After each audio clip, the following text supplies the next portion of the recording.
Welcome to the stream, everybody. This is Dota 2 Ireland League Season 6, and we're watching a Division 4 game today. Here are two teams and 10 players that I see for the very first time, but I'm sure I will be able to comment anyways. I am Onyx. And I am his co-caster, T-Fam, and welcome everyone to this insane game that we're gonna about to have. It's gonna be Board Namona against Team Sosal. So, as we're seeing the bans here, right? Lich being banned, Wraithking being banned on Team Radiant. What does that tell us anything?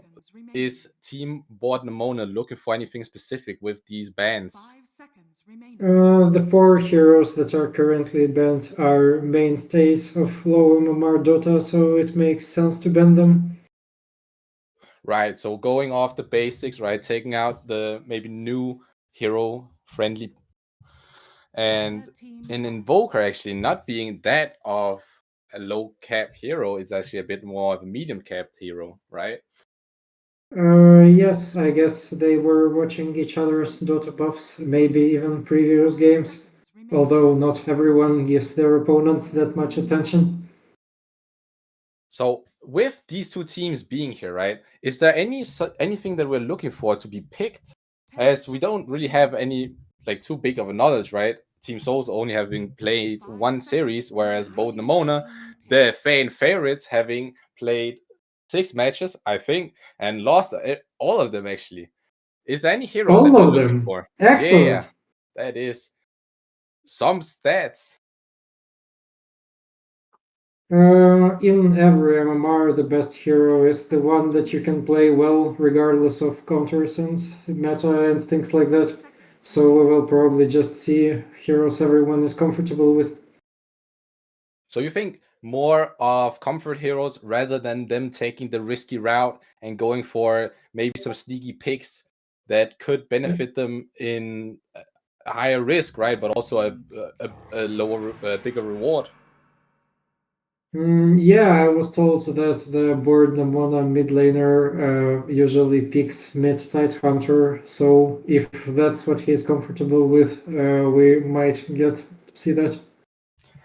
And for the first pick, we do see a Centaur being picked for Team Radiant. I do have background knowledge that they have played it 2 times, 1 win, 1 loss, and counterpicked Jakiro. Out of these two heroes, who do you think have the bigger upper hand at the moment? It's not much, but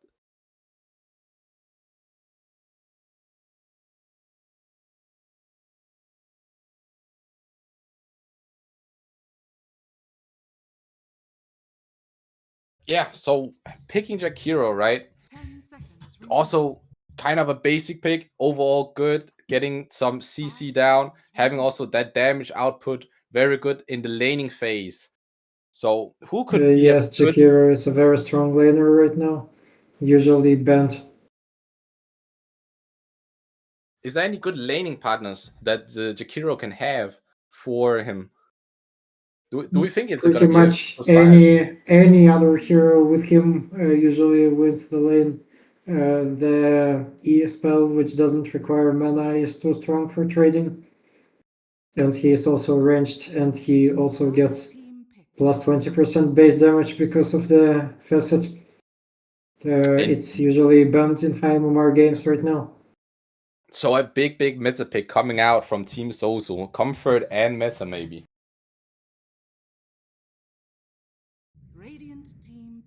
Looking at that statistic, they haven't picked. Ooh, a Pooch is coming the in. classic. Every game becomes a little more fun with Pooch. And an instant Rubik counter pick. That does tell us that the Rubik is looking for these big spell steals from the Jakiro Micropyre and the Punch Hook, right? The best spell from Jakiro is Ice Path, probably the best spell for Rubik in the entire game. But yes, so far looking like a great game for Rubik. A great game for Rubik. How does Team Sosal counter this Rubik, right? They have a Centaur, a good front line on Radiant, and a Tiny as well, popping out. insta-picked with a bristleback. Cards being thrown out, no hesitation from either of the teams. Seems like they do have a strategy going on into this series. Right off the Tiny bat, is most likely the mid here, which is interesting because starting from level 7, he does not really have to stay in the lane for more than 1 second. so looking for a big roaming hero right here on Team Radiant. What does Team Radiant lack right now? They seem like to have overall some coverage, but what do they lack in your opinion? So far, hard carry, but that's dependent on what the player plays. We might probably see something like Phantom Assassin or Ursa. Phantom Assassin Earth, right? So going for these not BKB, but more of a Battle Fury hero, getting into that farming speed. Well, it's more that something reliable is needed that will not lose the lane, that will pick up the slack for the team in late game. And a Drow Ranger popping up into our draft. Is this gonna be a Drow mid or a Drow +1? What is your thoughts on that? I think I do not understand the game the same way as these players. It's impossible to predict. So Team Board Namona coming out with these kind of risky drafts, but still in some kind of like good manner, right? The Tiny can be a flex pick. Rubik could also be a mid laner. Drow could be one, could be a mid. There is a lot of flexibility on this draft. Whereas if we look at Team Sosal, right, we do have kind of these static heroes. Ember, most likely on mid. Jakiro, most likely on 5. Pudge could be a bit of both. Mid. Yeah, Team Sosal are literally in descending order of positions. And you could also say that there is some risk to being too flexible, right? There's a benefit to it, but there's also a big negative because if you throw too much flexibility and you become unsure what you're actually going for with this team combination, that could prove very devastating into the later stages of the game. All of them already know what they're going to play. The flexibility is only for the other side to get confused by. Oh, that could be a very big brain play by Board Namona. Banning out the PL though. 10 seconds remaining. Yeah, it's the carry that is relatively good against draw. 5 seconds remaining. So what does the two teams lack right now, in your opinion? Well, I'm guessing Radiant are still missing one support, unless they have something planned that I could not anticipate. And for Dire, obviously the carry. I still think Ursa would be good. Ursa for Team Sosal. Right, looking at the ban phase, Team Sosal do take some time to think about these two last bans that they have. Though it is a OD thinking that nothing of Team Radiant's going mid lane. OD could be something of a strong hero, catching the Ember Spirit, maybe setting it up with a tiny avalanche could be something crucial. Banning it out, making sure OD that the does Emperor not catch stays Ember in. Spirit though. 5 seconds remaining. Dire team Looking at an SF ban coming from Team Radiant. Thinking that it's going to be a it could be a safe lane SF, who knows? The Yeah, flexibility they're of it, banning right? carries, of course. 10 seconds remaining. By this point in the draft, you usually, speaking from experience, open the Dota buff of the remaining player and just ban the heroes from the last games. One could say that Team Sozo, only having played one series, don't have that many cards to show for it, whereas Borden Mona might be a bit of a disadvantage if we go by that logic. Think about it. If they pick something new that they haven't picked yet, then that hero is undefeated in their hands. Necro being banned have been picked 2 times by Borden Mona. Both of the series has been lost actually, but believing that the Necro could be of a problem to them. Team Sosal bans it out. 10 seconds remaining. 5 seconds remaining. So, preferably, Team Radiant looking for a support picked. What kind of support are we looking for? Is it some healing, some CC? What do you think? It's just the one that the player on your team can play. Some comfort pick, some stability, something that can bind this team together. 10 seconds Something left. that he has played before. Looking at some heroes, they have Ogre, they have Crystal Maiden as well. Another one could be a Hoodwink. But they do pick a Vengeful Spirit. And to my understanding, If not it's something position that 5, it's a pretty nice save for Dual Ranger, considering that they have lots of heroes that are going to run into her. 10 seconds remaining. So we do see some new heroes being picked by Board Namona with the Tiny, the Vengeful Spirit, the Rubik as well coming out. Could be a bit of a opening your hands, not want to losing too many more series. And an Ursa being picked by Team Sosal.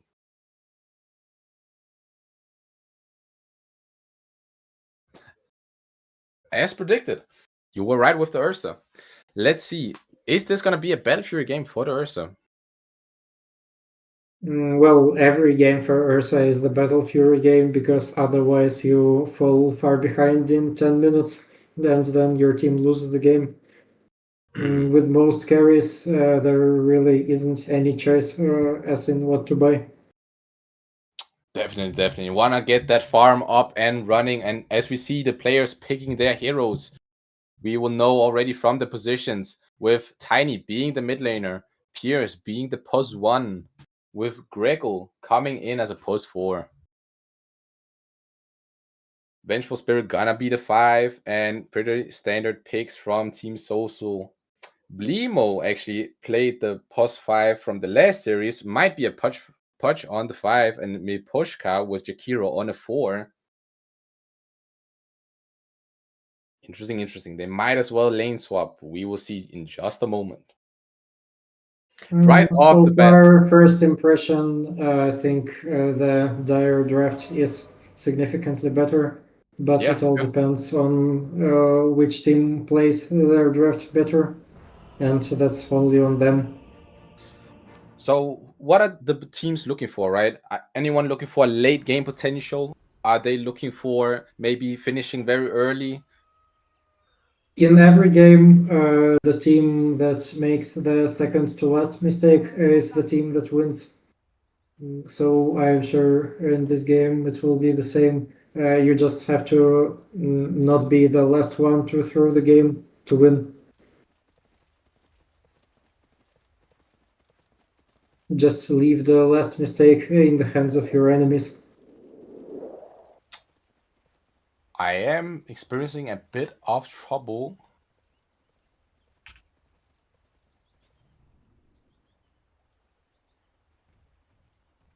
I am indeed looking for the broadcaster, but it's not. It's going in showing me player perspectives.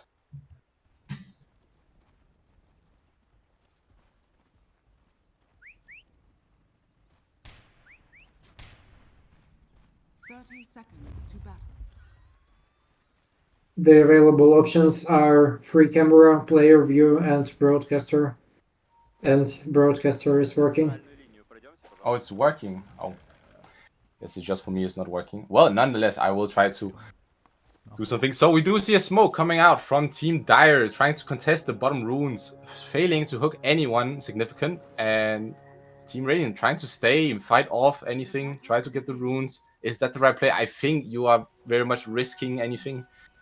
Actually, Drow getting the rune. Ember hitting him with a chainsaw. This is the carry classic. Coming in was slow. And Pierce just taking too much damage. Oh! First blood, 2 Dire. First blood is taken by the hero who will use it to buy a fast bottle into mid. This is excellent for Dire.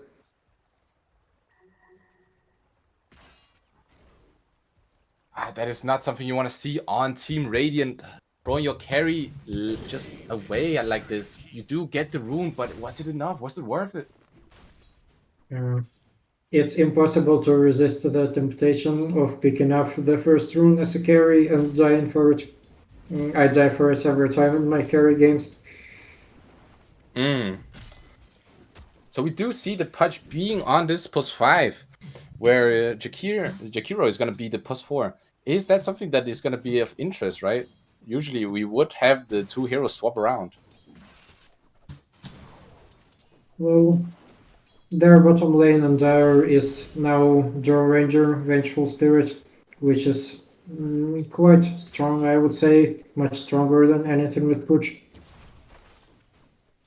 So Team Radiant want to secure, Team Dire want to secure a bit of lane pressure as well, dragging the Jakiro to the bottom lane, making sure that they can at least dish out some damage, so it's not two melee heroes against two range, so evening the odds out a bit. We will see Ember Spirit doing quite well on the CS, on the mid lane, having 8-4 against Tiny with only 4-0. Ember Spirit also getting that first blood, making just his game a bit more stronger than Tiny. Some contested about the Lotus up top. Rubik being taken out. Some burst damage coming out. Good stun by Centaur. Centaur trying to body block. Ooh, and Dire Team taking a lot of damage. Oh, and Rubik the being hooked hook by his lands. punch. Ooh, such a great hook by Blimo, securing the Rubik kill.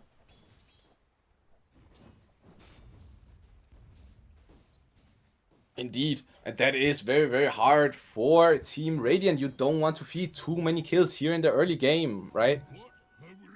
If you don't want to, then just don't do it. It's simple. Simple as that. We do see the water wounds coming up. Tiny making sure he gets a bit of farm while the Ember Spirit is away, evening the odds out a bit, but not too much. Looking at the lanes, where do you think a lot of action will be in this game?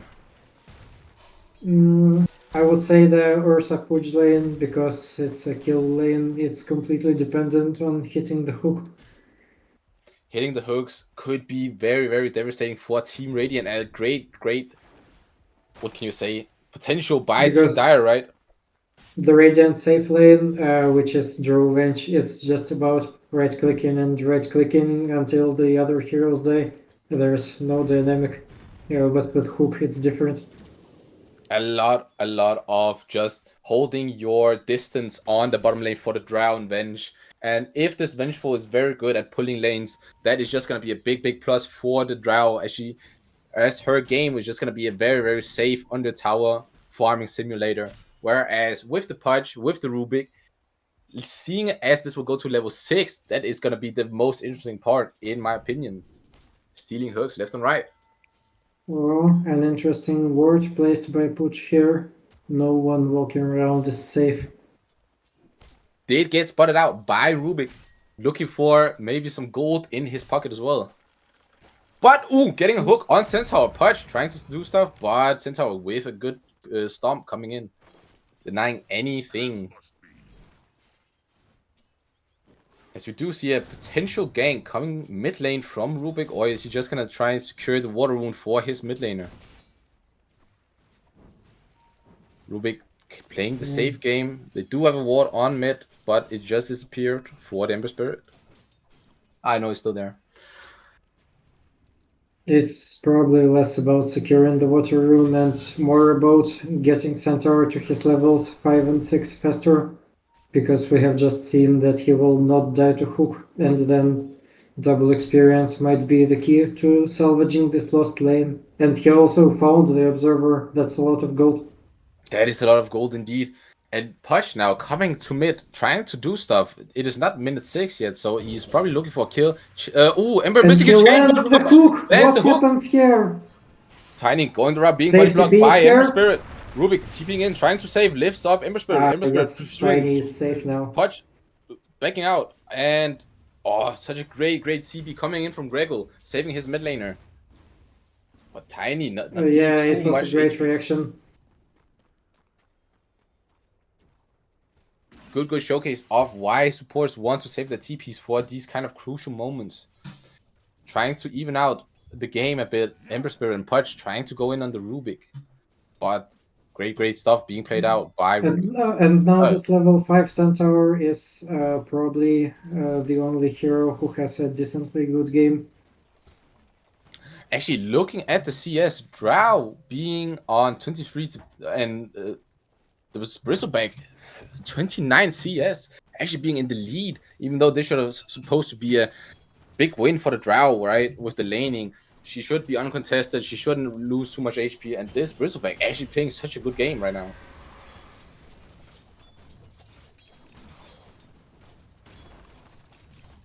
In Drow's defense, her last hitting at levels 1 to 3 is really awful. Like, she has a bad animation and low damage. It's really difficult. So we will also gotta give Drow some credits, as her travel arrows 2 less hit is a bit harder to pull off. So that is an even out lane bottom. But we are looking at top, where Pudge might be going for bot gank, where Ursa not being too much contested, just sitting and hitting creeps with Centaur up top.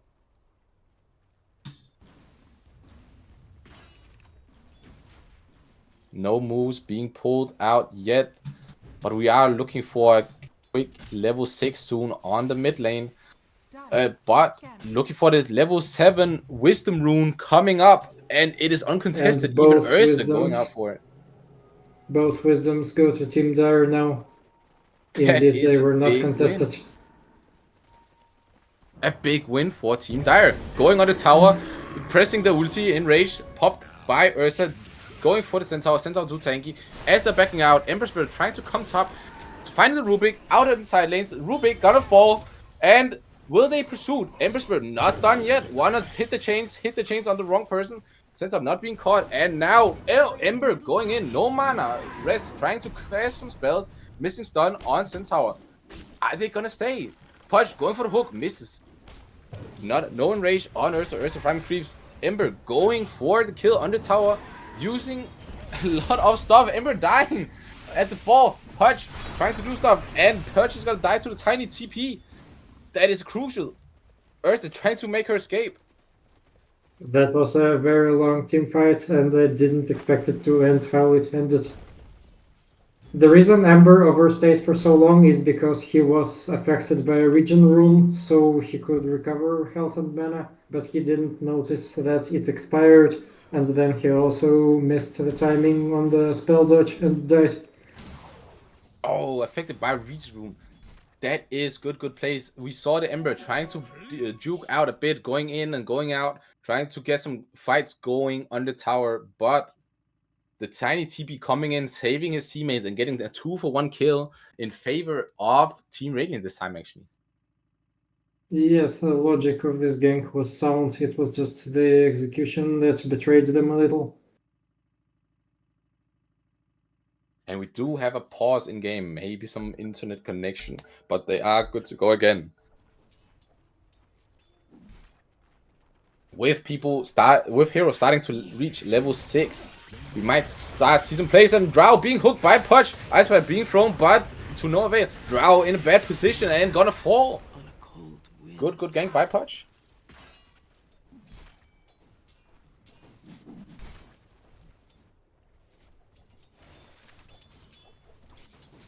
So what I'm looking at right now is a lot of Team Dire utilizing this Pudge very much, right? He's going on top, trying to get some kills on the tower. He's going bot, getting the Drow. How does Team Radiant deal with this Pudge? Well, playing against a team which has a Pudge, it's always a little different than playing against a team without, because you constantly have to worry. Drow getting the kill on Pudge with Vengeful Spirit coming in and stunning. Great pick off.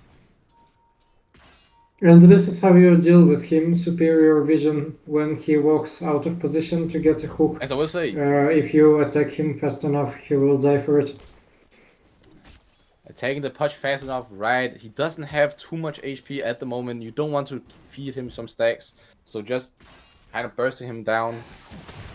And Drow being gone under by Ember Spirit, being rooted, Ice Path as well. Can they deal enough damage? Is she gonna escape? Rubik lifting people, and Rez coming in with a stun.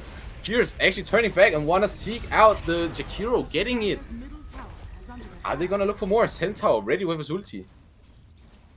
I don't think Team Dire have hit a single spell between all of them during this game.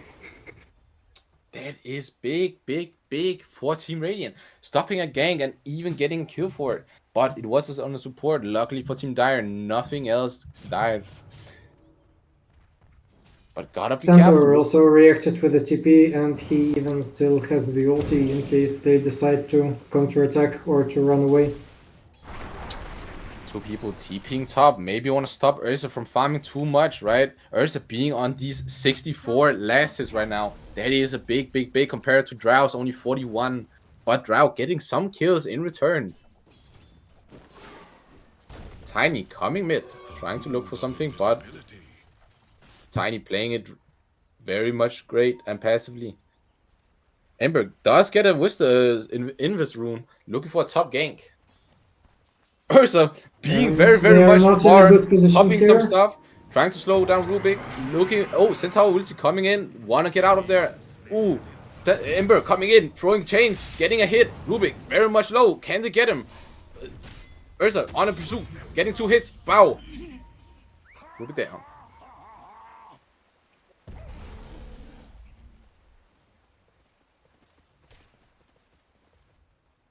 Yeah, definitely a good game coming in from Ember Spirit. That is something that you want to see on Team Dire as you getting this stuff right, farming Ursa up, getting some assists on her. Like the more kills and assists you get, the bigger her farming speed is gonna be, and you just don't want to feed any kills on her. But it does seem like Radiant is pulling too much weight at pressuring this Ursa.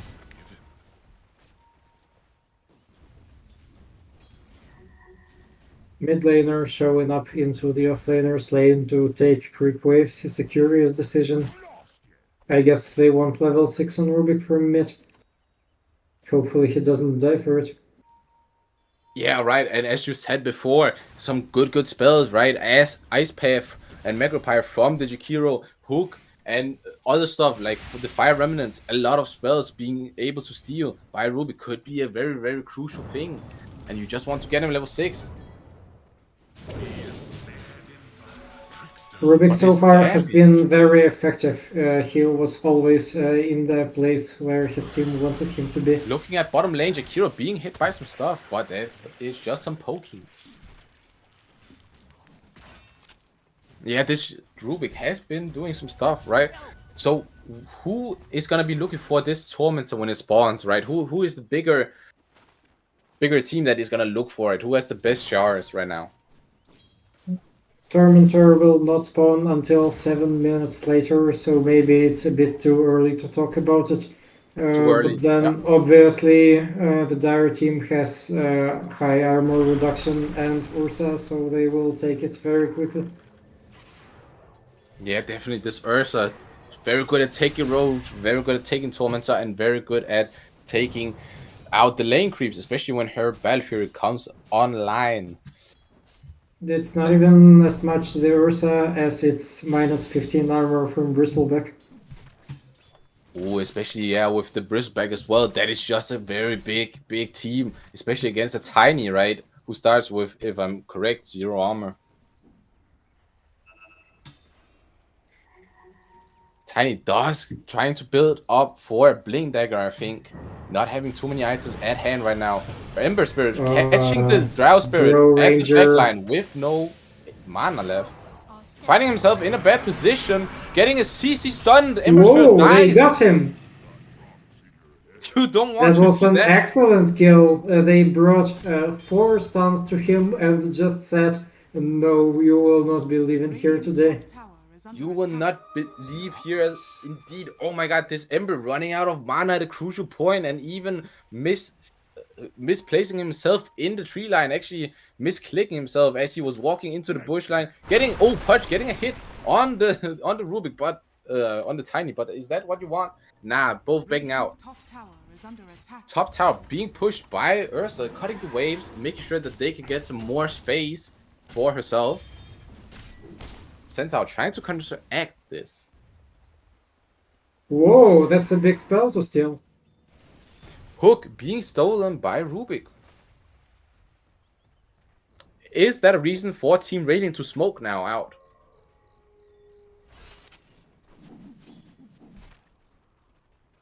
Smoke. It would be nice, but I don't even think it's necessary. Now, for the next 3 minutes, the enemy team has to live with the knowledge that Rubik has hook.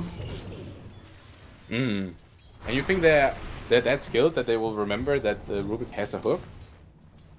If you're saying they will forget, I will say I was trying not to say that. Okay. We do see some pressure being put up top. A lot of heroes coming. Maybe a gank upon the top laner. Ursa being aggressive. Centaur has his ultimate, so without a stun they will not kill him. And Rubik moving through the portal, coming to bot lane. Ooh, Drow being pressured a bit down below. Jakiro being bossy, Jakiro going on might the die for tower. this. What? That is a questionable play at the best. Jakiro trying to 1v1 this Oh, Drow and actually finding the bristleback, farming the jungle not with the the bench reverse swap. combo. That is not what you really want to see. Ember Spirit also falling low up top. Oh my god. The Centaur being... Oh, this game. What the fuck? Tiny being forced to come top, help out Centaur, pushing top lane, and stuff just happening. But Jakiro... This was an excellent decision by Radiant to attack the bristleback. I thought certainly they can't kill him, he is full HP, they are low. But no, they just do kill him, and it's a big benefit for their team right now.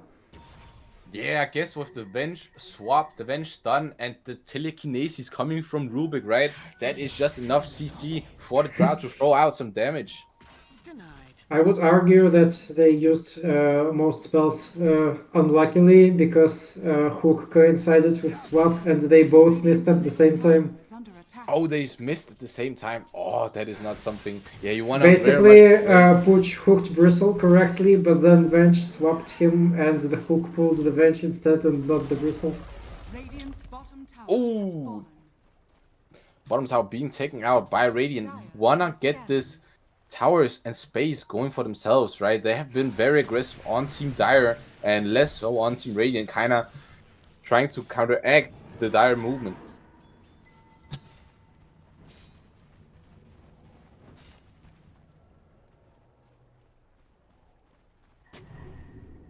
Looking at this, they are going for some stacks here on Team Dire, invading the Radiant jungle and fighting two big camps. Actually, will Radiant kind of defend this? Rez trying to get some gold, does indeed get some creeps, but that is not enough. They are just being fed on Team Radiant. Dire, I mean, and the gold lead also swapping over to Team Sosal. As we also see the Ursa coming in with this big net worth of 9.5k compared to Drow Ranger being only 7.5. Oh, look, it's a smoke. Oof. The smoke coming in, hitting the Jakiro very fast, and that is an easy kill. Jakiro a bit out of position, nowhere near his own teammates. It was very nice of them to leave the kill to their struggling carry. This will help the carry greatly. And by the way, after the kill, they also found wards that netted more bounty than the kill. So it's almost 2 kills of gold. But now, Team Dire kind of mad that they can't do much stuff. Ooh, that's very risky. Yeah, was the Roche with a 4 to 5 hero lead. Don't tell anyone, they will never know. Dire's middle tower. Centaur was close to actually figuring it out. Oh, falling low on Ursa. What? Oh, that might have been a kill. But having the double damage and Bristleback coming in to help, they do secure the Roshan. And that is a big turning point for Team Dire. Whenever you get Aegis, you are always tempted to make a strategic mistake and die twice with it. So let's see how they avoid this curse. So what is the play for Team Radiant, right? Team Dire having taken the bottom tower and the top tower being very low. What can they do with an Aegis under Ursa? Smoke to Drow Ranger, what else? That's what you always do when you're against Drow Ranger. Ooh, smoke and get the Drow Ranger on Team Sosal. Yeah. And it seems like they are kind of doing it. I mean, Ursa coming from the back line, but... Doesn't even need a smoke, will just run. Bottom tower is Running for it. Pierce trying to get some stuff out, throwing the gust. But No way she MMR survives. Slayer done, trying to catch up. Oh, getting the chain root from the Ember Spirit. Can they get some damage out? Pierce dying. Oof. And exactly as predicted, but they do lose Pudge up top. A good trade for Team Dire. Losing the top tower though, meanwhile. The mistake here by Radiant was not activating Centaur ulti immediately when Ursa jumped. I think Drow had a good chance to survive, and then they wasted a lot of time on 5 heroes. Yeah, being very reservist with this Centaur ulti. Instead of just popping it and making sure that she survive. Maybe not looking at this Ember Spirit coming from the side lane and just chaining this Drow Ranger down to death. Dire's top tower is under attack. Radiant now looking to get a top tower kill maybe, or just force some TPs out. Overstaying a bit too much, forcing a fortification. We do see a double man stun by Centaur. Centaur using ult, but Pudge come in with a blink dagger and actually getting stuff done. Securing a kill on the Centaur. Wow. It must be done. That was something, right? Tower is under attack. I think they could have put up some semblance of a fight, but they decided to sacrifice Centaur to get the others out safely. It was probably a good decision because the Radiant are the more late game leaning team. The Radiant are leaning more towards the late game. Okay, yeah. Oh, seeing as Rest, trying to get the words out, being rooted by MR. Are they gonna look for something? Smokes being popped by Pudge and Ursa. Ursa jumping in with a blink dagger actually. Still having Aegis on. Ursa being bumped out, but Pudge getting Rubik out. Pierce being thrown into a Macropyre Ice Path, missing, but nonetheless, 2 people dying, 3 people dying on Team Radiant. Can they do stuff? Centaur going in, trying to get the Pudge. Dies and meanwhile, doesn't get anything. And Tiny just being left alone. Oh! Well, this is exactly what they didn't want to happen. Ursa didn't even lose Aegis in this fight.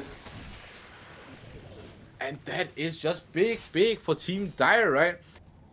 If we just take a look at this Pudge item, he does have a Blink Dagger, he does have Tranquil Boost, and he has Orb of Frost.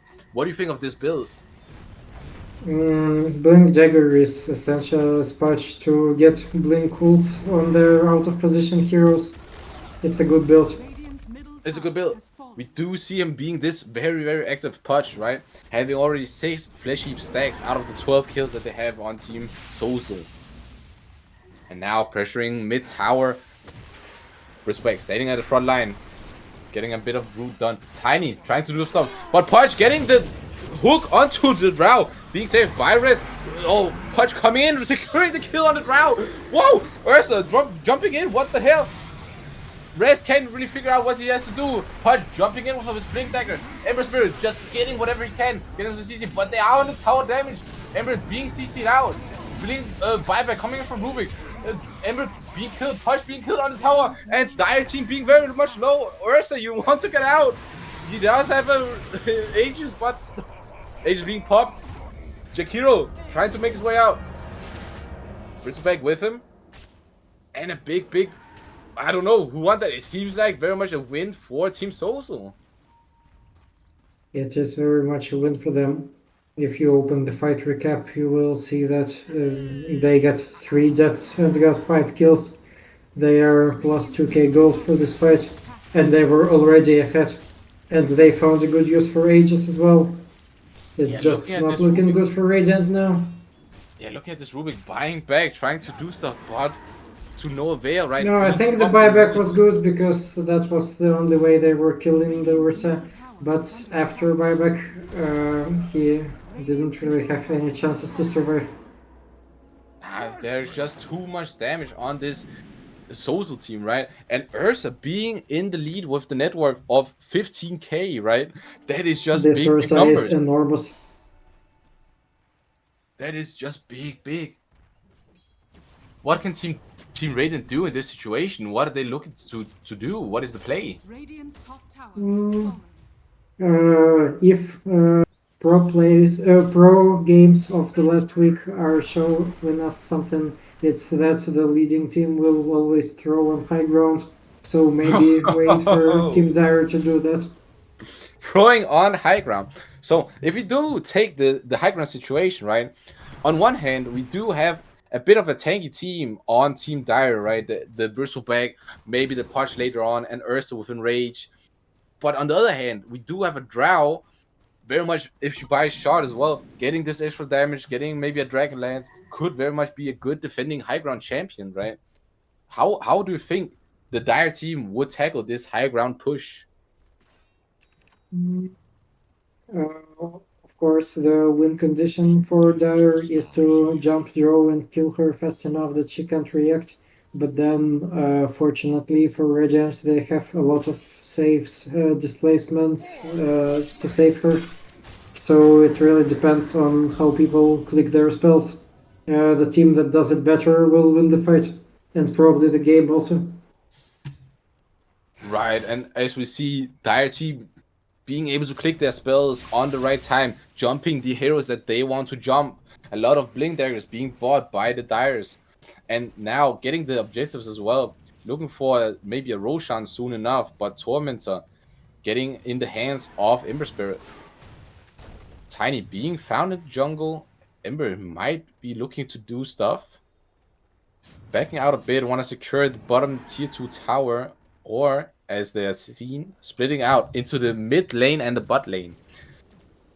That could be a good moment for Team Ready to strike, right? They have... Oh, the Pudge being very lonely. He jumps out. One could say that Radiant are actually kind of deep pushing the lanes, right? Looking at top lane, we do have some creeps going up there, trying to maybe force some of the Dire team to go up and deep push it, right? Radiant just stalling the game right now to get that Drow up in farm.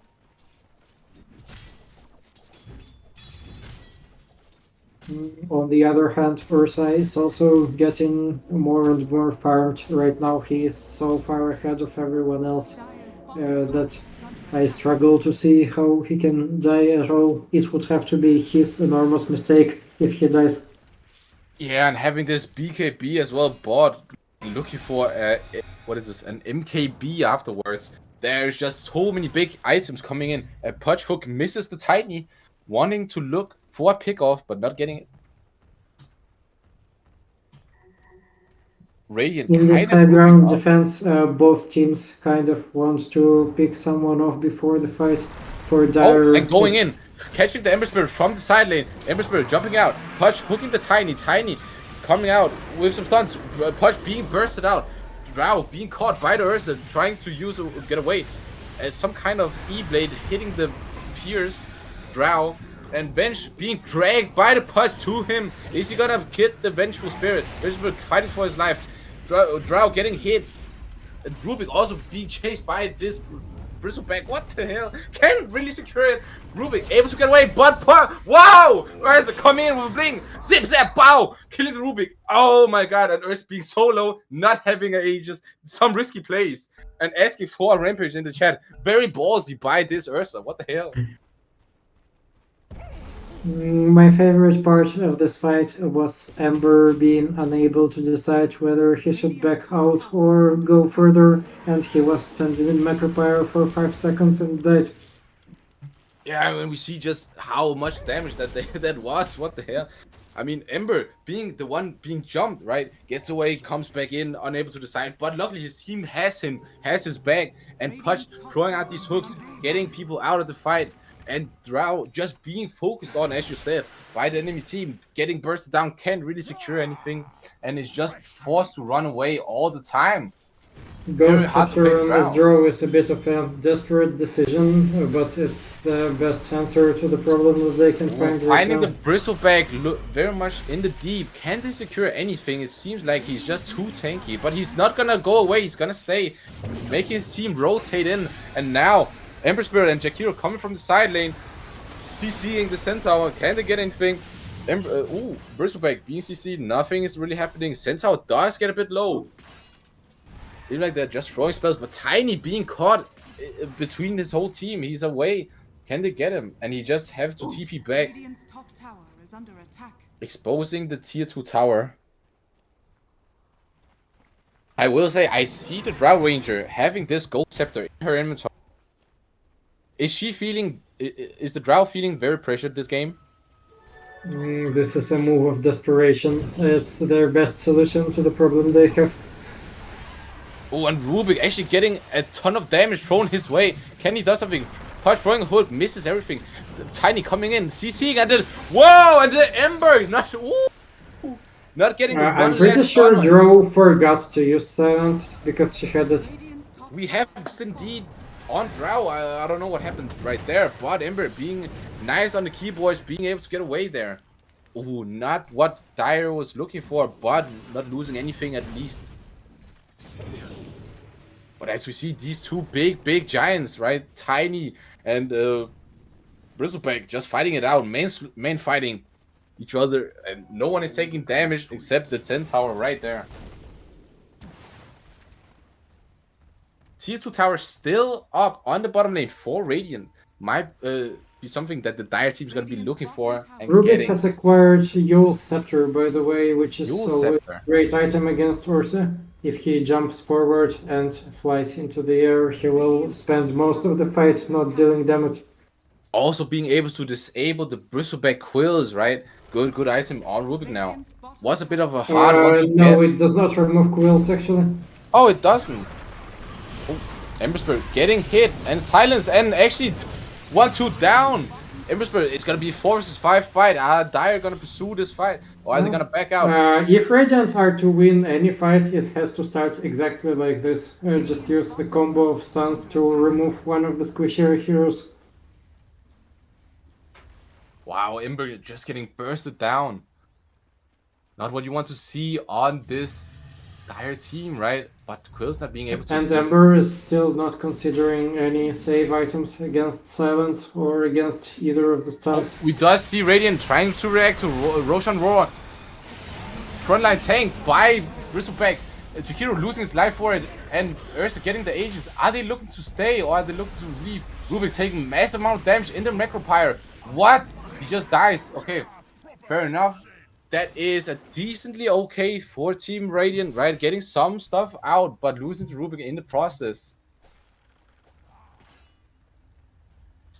Oh, Radiant team are having a bit of trouble, right? Being sieged by Team Dire. Oh, and Dire scanning out the Tiny in the side lane. Blinks coming out from Ursa, bursting down. He just removed in seconds. Yes, this Monkey King bar is a lot of extra damage. Monkey King bar, Basher, and even more stuff coming in. Next, looking for a swift blink on the Ursa. Radiant's top tower is under attack.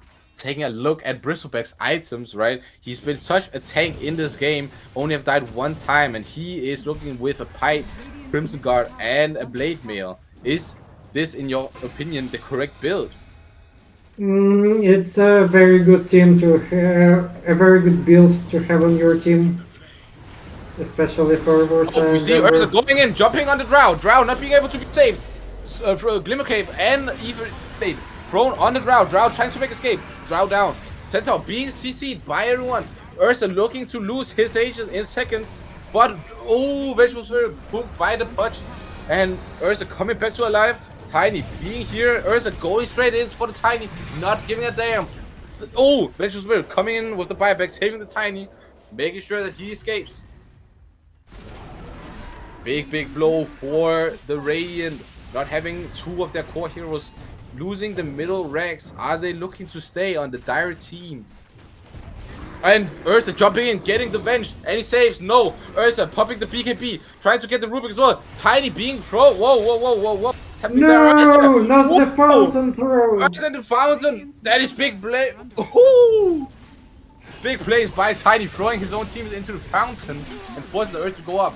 Touch going in, trying to CC the Tiny not being able to do stuff, throwing stuff, and Centaur running in, trying to stop anything. Throw is Pierce exactly how this game throwing turns. out these arrows. Can they stop? Pierce looking for kills. Centaur trying to get stuff. They don't have the Centaur ulti, but nonetheless, Pierce looking for stuff. Does have his Hurricane Pike and gets it. Gets the postgun. Bristleback all alone. Can he escape?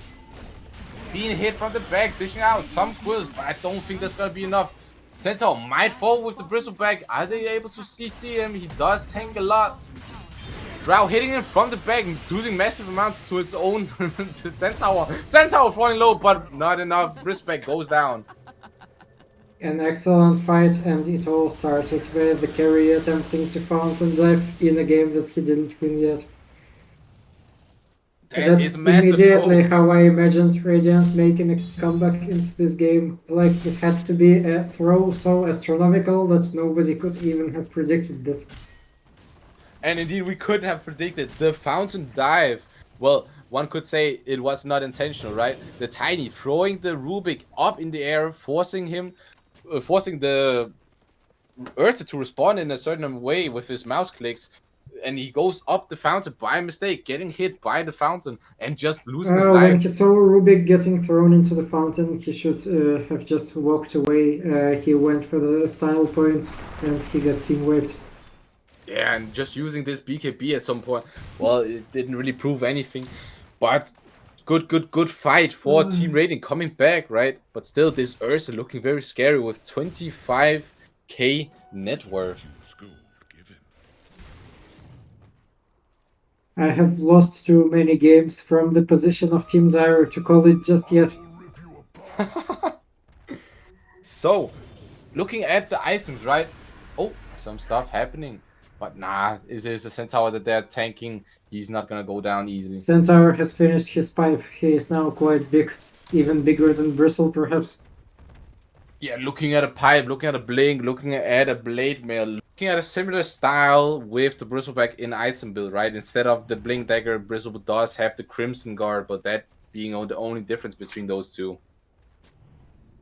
A lot of front line trying to go for Pierce, trying to hold the enemy back and let him dish out a lot of damage, right?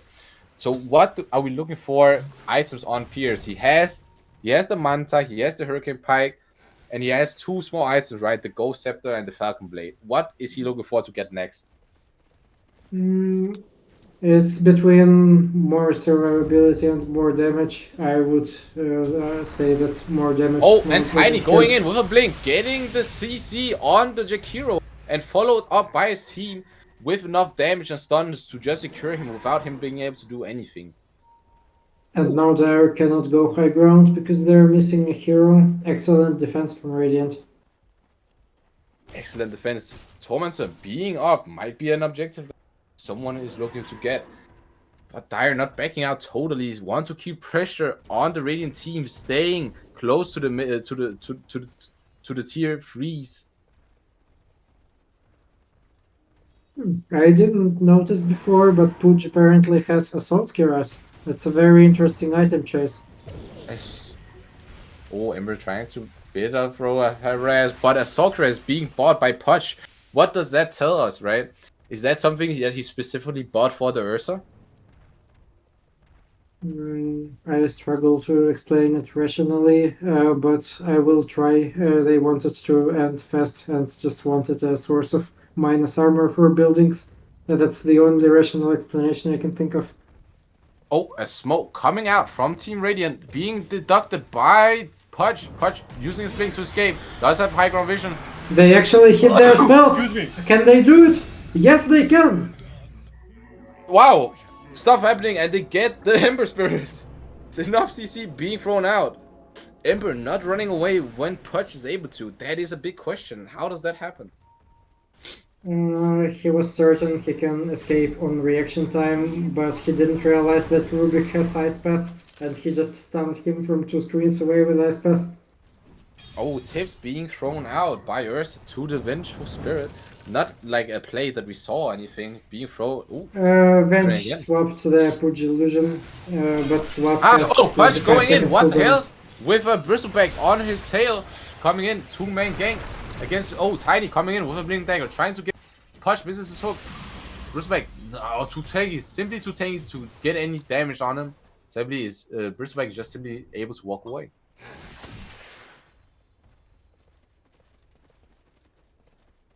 Yeah, there are some unusual item choices in this game.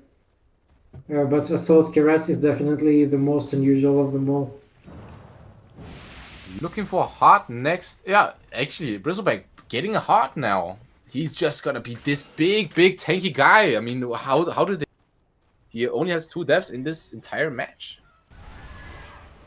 The late game answer to Bristle is Scepter and Draw, which turns off regeneration, so then your heart doesn't do anything, and you just slowly die. So Aghanim Scepter might be one of the items that Drow is looking to get, but not having decided anything in her quick buy yet, still having the same items.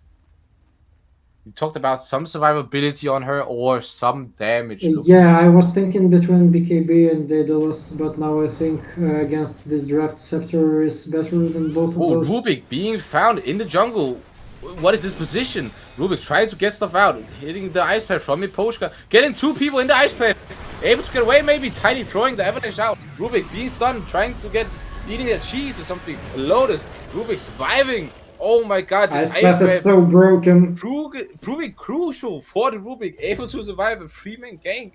What? By the way, he stole another copy of Ice Path. It's not the same one. Now he has it for 5 more minutes on Rubik. And the cooldown on it only being 8.3 and having stolen exactly again after the Jakiro used it. Such a great Rubik play. One must... I think this Bristle should not be so confident with his moves right now. Roshan being taken solo by Ursa at the moment, and Dire team pressuring the Radiant so they don't intervene in him getting all these items out. Banner being left in the Roche Pit, Punch picking it up. His only job on this Rubik right now is to stay way behind where Ursa will not find him and just spam the Ice Path. That's it. Looking to see Ember Spirit getting this cheese. Probably want to him not to lose too much mana and dish out a lot more damage, making him a bit more survivable. But it does seem that the Radiant are holding a very good and tight high ground defense. How does Team Dire get through this? First of all, on Dire they have a level 1 Russians banner and also separately a level 2 Russians banner. 2 banners. They do not right? use either of those. Wow. Okay, and that is big. The level 2 having bigger effect radius and more hit points to destroy. Yes, it levels up now. Crucial. Could be very crucial for a high ground push with the minion waves. But Dire team taking a bit slow, trying to secure all 3 waves, come at the same time, making the Radiant a bit impatient. This is not what you should do on Rubik, standing in front of your team. Rubik being a bit far front. Oh, Avalanche coming out, throwing stuff out, putting the Centaur and a lot of stuns, but oh! Ursa jumping in on the Drow, trying to get stuff, but no damage is being dealt. A lot of CC coming out from Radiant team, holding them back. Rosenberg coming in, trying to soak up a lot of damage and throw out the quills. Centaur taking massive amount. Punch, getting the Centaur cook. Oof, securing 1 kill for the Team Dire. Does have buyback on the Centaur, and he's not done yet. Rosenberg trying to get stuff. Actually, Drow killing the Miposhka Jakiro on the sideline with the help of her shard, making that extra damage and range very, very good on her. Still holding on to the buyback from the Centaur. Not now, but he's coming in. Punch hooking someone and getting the fade. Blink from the Centaur, going in, trying to get a CC. CC from Rubik with the Ice Path. Rosenberg going in, just full front. Taking up some damage, not going to care. Ooh, on a lot of damage coming in on the Drow. Can he secure it? 4 step out. Tiny soaking off some damage. Ember Spirit not having the cheese, still going in. Can he get some CC? He doesn't, he gets away. But, oh, a lot of burst upon the Rosenberg. Can he die? He dies. And a lot of cards falling from the entire team. But so does it on Radiant. BKB being used by Ursa. 2 Ursa cores has left. learned his lesson, does not actually dive the fountain this time. Good lesson learned from the dive team. But he does dive the damn Drow. And Drow PCC by a piece of play. Whoa! And she buys back a lot of stuff coming out from Team Radiant. They want to punish this Ursa and want to get that kill. He does not have ages. Can they finish it off? Rubik trying to get Yes, stuff out. Fire Revenant for the rescue. Oh my god, Ursa getting a kill. Oh shit. Okay. Dire team just needs to back out, trying to see what they can. Ember Spirit being caught, going back into the Radiant base. And Jakiro being caught off guard by Rubik and Tiny. He's most definitely gonna die. But will the Ember Spirit get away? He's being CC'd by Drow and Vengeful Spirit. TB's coming in from Rubik, trying to get him. And Drow, can she... Is there any reason why Drow never ever uses silence? Maybe not confident in this in the gust. I'm not sure what's happening right there, or not being able to pull it off too fast. Eversberg does make his way back. It would be one thing if he missed it, but he does not press the W button ever in fights. That is a big blow for Team Dire, even though the Emberspirit survives because of the Drow not gusting him. A 3k difference coming in the favor of Team Radiant. I must say that the banner stacking strategy has worked out for them, because during the team fight they had banners in at least 2 lanes out of 3, and they got mega creeps in the background of the fight because the creeps were pushing. Get mega creeps. That is gonna be hard for Team Radiant. That is a slow choke that is happening on board Nemona. What can they do to counteract this situation that they're in? The secret is using the silence on Drow. Just getting these silences out, making sure that the Ember Spirit can't zip-zap around, holding him down, and like as we saw, this CC that they have is more than enough to get him. Just gotta connect it. Tiny throwing a great blink out of the Ember Spirit Fire Remnants chains plus combo. Looks like Dire team is gonna wait out with any more high ground pushes until they get one more Roshan maybe, or do you think that they're gonna go straight for the ending? I would play it on the safer side and get another rush, especially considering that they have Megas now. They don't have anything left to push in the base, they already pushed everything. They just need to do it correctly by the book to avoid feeding. Correctly by the book. Let's see if the Dire Team Sosal have the patience for this a bit prolonged game and not gonna take the initiative and just rush in and try and finish it early on. They do have the megas, they do have the upper hand. Throwing it right now could be a very great deal for board Nemona.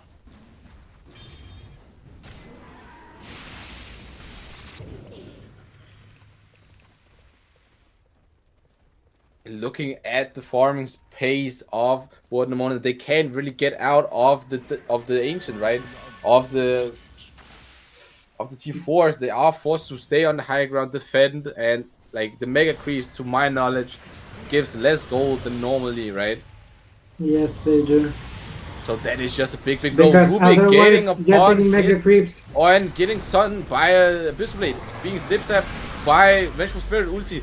Drow in the middle of a fight. You don't want to beat that Drow. Get the Drow out. Drow being forced and no buyback. No. Oh my god, that's a crucial kill. Oh, Rubik getting CC'd by Chain Stun. Double damage on the Ember Spirit. Getting forced. Oh my god. That is a team wide. Nearly Rubik still surviving. Making sure that the Rubik getting hit by a hook. Oh, team wide by a Dire team. Rubik buyback tries to slow down the enemy as much as possible. Do we see any way for Team Radiant to come back now? Rubik being thrown into the everything. In 10 seconds their ancient will fall. 10 seconds the ancient fall. Rubik pausing as well. No buybacks, and we only see Brisbane pausing. Excuse me? A BM pause. Where is Sip? I think bad sportsmanship coming out from Dire Team, but nonetheless, My good tip for Dota Arik, stuff. do not BM pause when you are taking the enemy ancient. That's my tip. Congratulations, Team Sosal taking game 1 here. Wow. Must say that initiation and last fight, that was crazy. Good coordination by the team, sadly not having anything to save this Drow, and just crucial, No, right? they did have the saves. It was just that the early game advantage for their team has been too much for them to stop.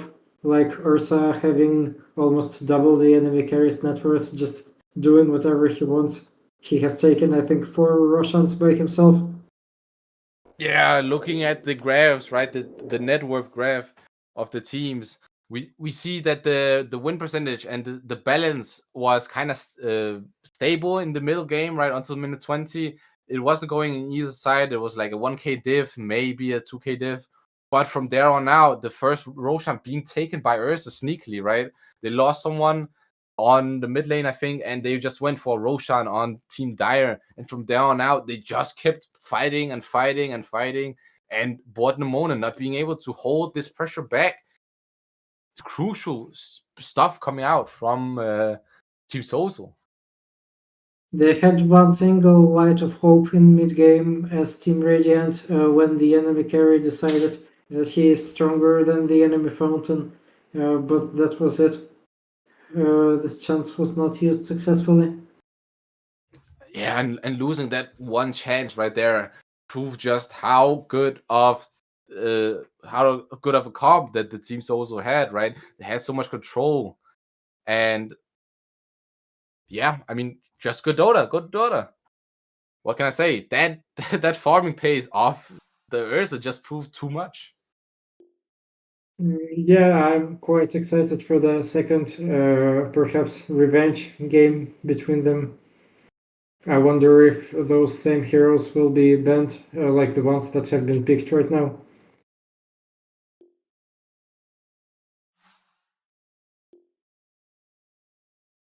Right, and I think with that, we are gonna take a small 5-minute break as we're heading after that into game 2 of this series. Stay tuned, everyone, and yeah, wow, what can I say? That's great. Exactly.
Welcome back, everyone, to the Irish Dota League Season 6, where we are watching a Division 4 game today. Board Namona, the new crowd favorites that have never won a single game so far, against Team Sosal. The first game has ended in favor of Team Sosal, and we are watching the second. Dire team ban. Indeed, and welcome back, everyone. We are looking for game 2, and straight out of the bans, it seems like it's the same heroes. Not much of respect bans of last game. Is there any hero that you think is gonna be banned out this series from the last game? I'm thinking Ursa because it's just such a simple, reliable, and strong hero. It's usually banned even at the highest level of play. But other than that, no, I think the current bans are expected. Yeah, we definitely saw it. Oh, the respect ban indeed coming from Radiant. Borden the Mona doesn't want to play against Drun's Ursa, as it proved very, very hard to deal with. Not getting too many kills on it in the beginning and just letting it farm proved very, very annoying later on, as his way of net worth just rose and rose. Oh, that was big. Anything that we're looking for of interest? Is there anything that Borden Mona, instead of what they picked last game, are looking for to pick this game? As I've mentioned before, I'm not exactly familiar with the players, so I just expected them to pick their strongest heroes, such as, for example, this centaur that we have already seen in the previous game. I would say it has worked decently well, so it's no surprise that they go for it again. I also probably expect Rubik again. Rubik was actually quite crucial. And compared to that, seems also pulling out something new, right? The Shadow Shaman coming in as a bit more stun luck or CC controller. And as you said, Centaur proving as a decently frontline last game for Borden Mona, picking it again, going for this stable and very much secure laner and hero for their teammate. Sinful. But Shadow Shaman is also another hero that has a lot of nice spells to give to enemy Rubik. I would say Rubik gets picked up again here. Could it very much look like a good Ruby game? We do see the Necro ban again. Some respect to the. I think it's gonna be the tail lift on the mid lane playing the Necro and the Tiny. Lion also being banned out. With Jakiro It's again. Jakiro. Probably, most likely, Miposhka gonna play the Jakiro as he played the last series, but counteracted with a Rubik, Nyx. Rubik, guys, you need Rubik. Some great spells to be stolen by Team Sosal if Borden Namona It's does want between to pick up. Rubik and Silencer. Silencer is also nice. And they're gonna pick the Tidehunter mid. Borden Namona special have yet to win anything really, but still being picked for This is the game, I believe. This will be the game. For all the Borden Namona fans, they are praying the Tidehunter mid works. Their most played hero, to be fair. Looking at tail leaves, Tidehunter. How will Team Sosal counter this Tidehunter mid? Any ideas on a mid pick here? Any ranged mid with a strong lane presence, I would say, like Storm Spirit, for example, would win the lane. But it's not really about winning the lane; it's about winning the game. And Timbersaw does that very well, by the way. I think this is the mid. Wow, and picking up without any question in mind the Bristleback and Timbersaw right off the bat, two very big frontline heroes, something that Borden and Mona had a hard time to deal with last series, right? As they had so much tank and couldn't very much deal the damage, but nonetheless picking up the Wind Ranger, being secure in some damage dealing abilities. What can this Rain Kind Ranger of skeptical on Wind Ranger, but if that's what they wanted, then we will see how well it works out. What do you think this Rain Ranger can do this game?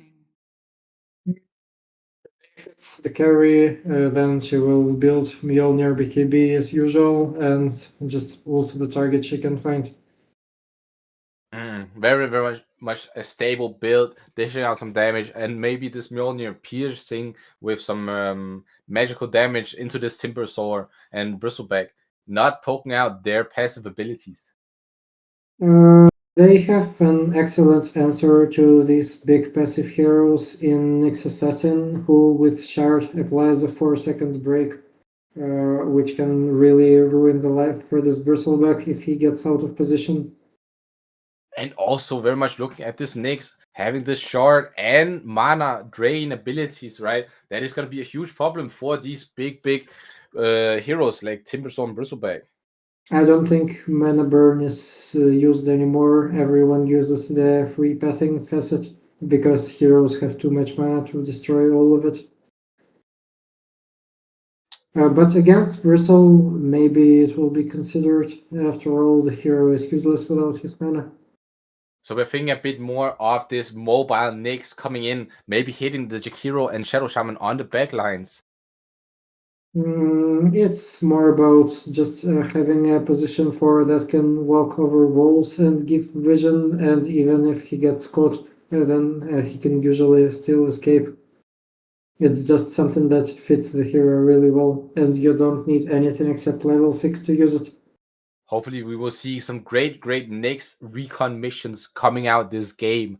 But we do have 2 picks left, and Board Namona looking at banning out some +1 heroes as 8 Mage being banned out.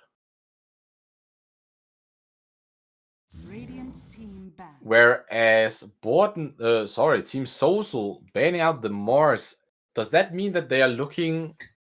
Wait, huh? So what is Board Namona missing right now, in your opinion? I have a sneaking suspicion that Wind Ranger might be a support and they will last pick a carry. But I don't exactly know their hero pools. If they're going to pick a support, then it's probably going to be something. On the other hand, all the nice supports are already banned, so I have no clue. It does look like that Team Sosal thinks Board Namona is missing an offlaner as they're banning out the Mars. Hopefully they're not thinking that the Well, Mars is a... lane is center for sure. They will not send this hero to any other position. A weird Mars ban coming out, but nonetheless, Juggernaut and Winter Wyvern being banned out now. The team's also being a bit unsure of what Namona is looking for at the last pick. To be fair, I agree with them on that. I am also not sure what they want in their last pick. Remaining. It could be a Wind Ranger 4, it could be a Wind Ranger 1. Might be missing a +5 then. Dire team pick. And yes, we were right. It's Crystal Maiden. Looking stat-wise, Crystal Maiden has been picked up by Board Namona 2 times in previous series. Both of the games she has been lost, but both of the times she has been picked on Radiant side. It's one of my favorite heroes, but right now it's so awful that I spare my team from this soft griefing by not picking her. So how does this Crystal Maiden look into these heroes on Dire team, right? You freeze Bristleback and he cannot move.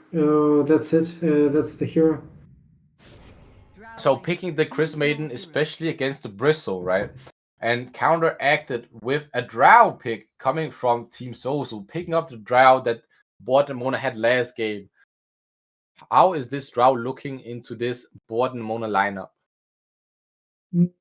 It's a really bad carry against a Nyx Assassin because every time he is 6 and wants to kill you, he will do just that. But otherwise, I think if Drow can get enough farm with like BKB, Shard, Butterfly, for example, she can right-click everyone to death just fine. Looking at some facets, hopefully they don't change it too soon. We do have the horsepower facet on the Centaur, making him a bit more on the mobile side of things. Kill shot as well, and mana burn on the Nyx. Not having the mobile climbing over the land and mountains facet. Yeah, I guess his logic is that Timber and Bristle will be running out of mana, which yes, indeed they will. And we do on the Team Sosal side have Vantage Point on Drow, not looking for that mobile glide, instead looking for some more of a shard build, maybe some defense on high ground, and having chicken fingers on the Shadow Shaman, not going for the big serpent. And kill shot on Windranger, of course. I am almost confident that it's a misclick and he will only notice once he loads into the game. Yeah, not going for that tangle facet, making sure that instead of having more CC, he is, I guess, looking for those very low HP kills, right?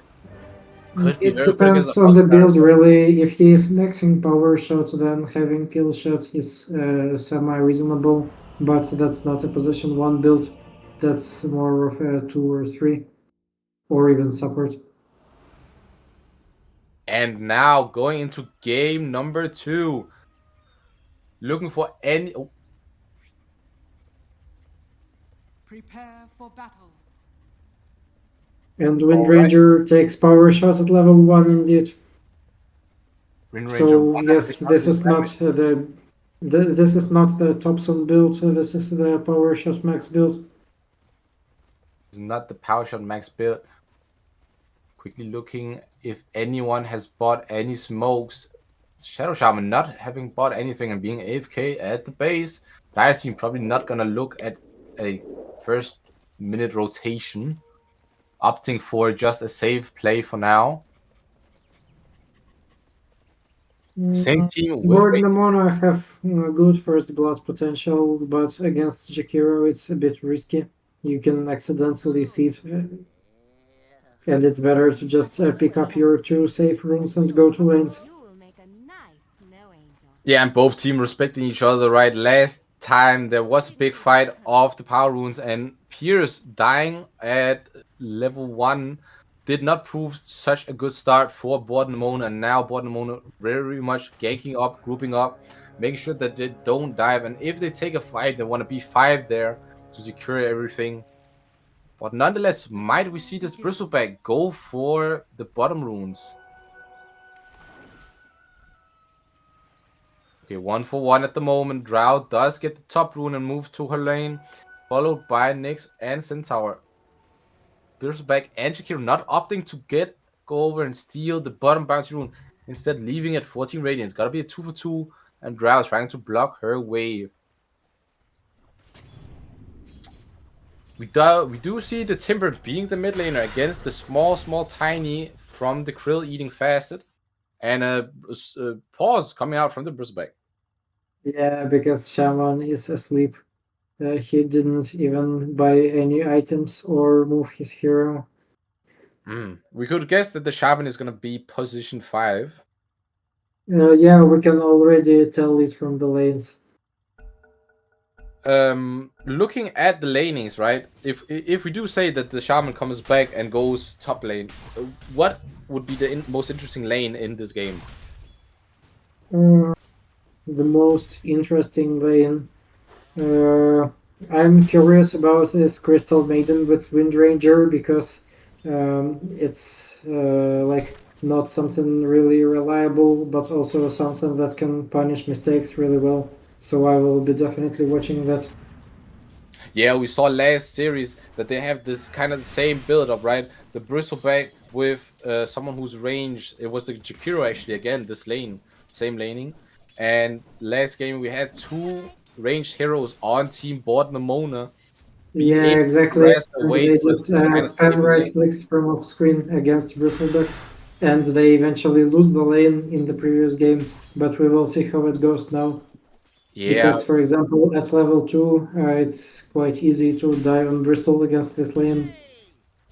and indeed, speaking of level 2, Tiny having a bit of trouble here actually against this Timber, mislanding his E's, not being able to get the Kraken Smash going on the Timber, but Timber actually getting some stuff, some dish out, Twin Chakras. Timber is a bit of a Darling hard death. counter to this tide, to be honest.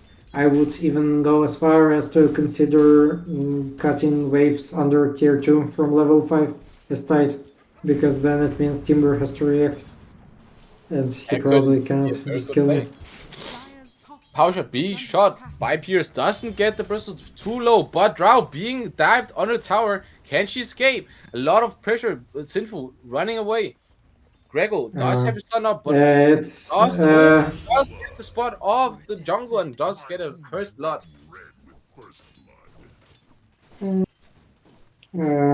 it's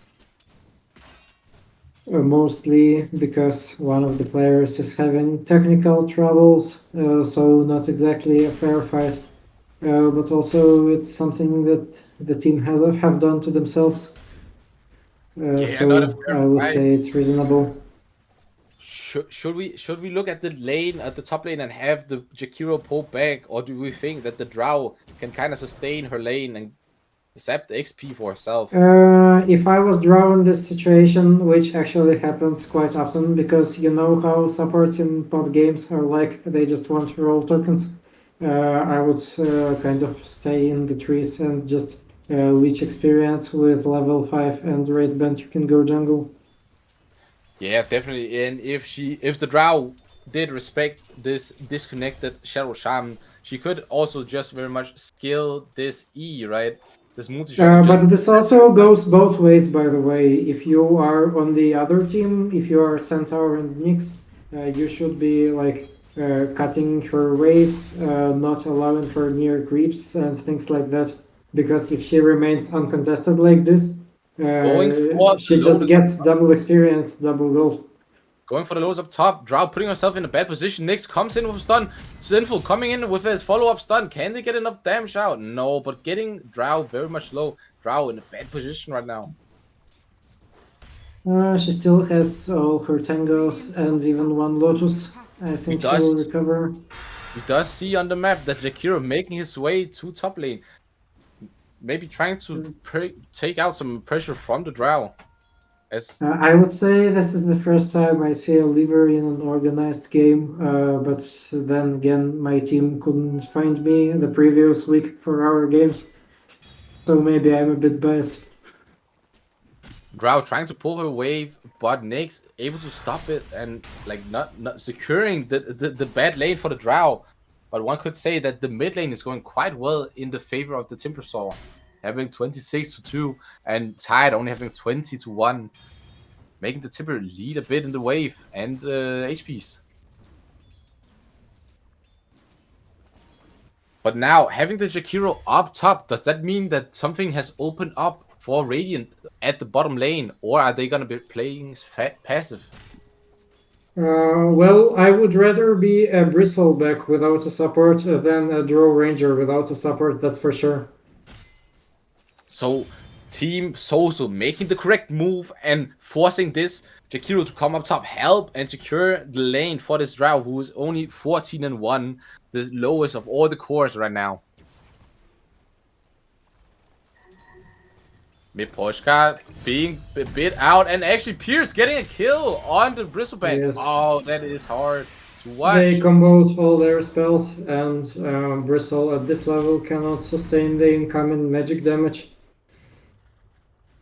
As we see Bristleback losing his life down bottom, does go in favor of Pierce, and the moment Pierce does get his ulti, that is gonna be very, very much big trouble for Team Sosal. Not something that you're looking for.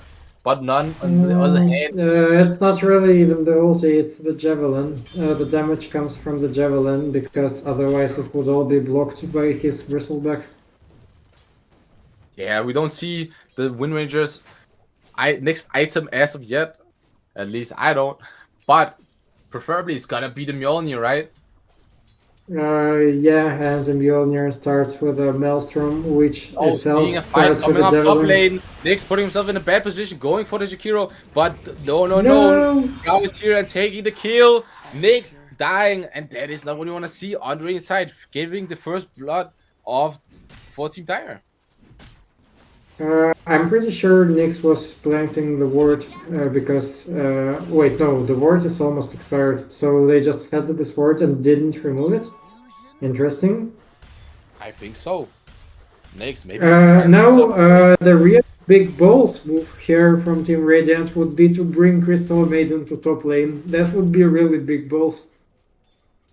We do see one of the Wisdom Shrines going for the Bristleback, and will they try to steal it on the top lane? Jakiro not being able to decide if he should go or not seeing the next assassin anywhere, and not seeing the 7 centaur as he minutes, backed out. not even a single soul in this game considers to go to Wisdom. Next assassin Gretel taking the top finally with remembers. Bristleback still nearly at full HP bottom. Doesn't seem like he's being pressured too much, but Tide taking some damage, not being dived. And this is looking like a rough game for the Tide Hunter, not being able to follow the great farm Amar the Sucker is able to get, pulling a Nyx assassin to his lane. I don't think that they can kill with this. No, they cannot.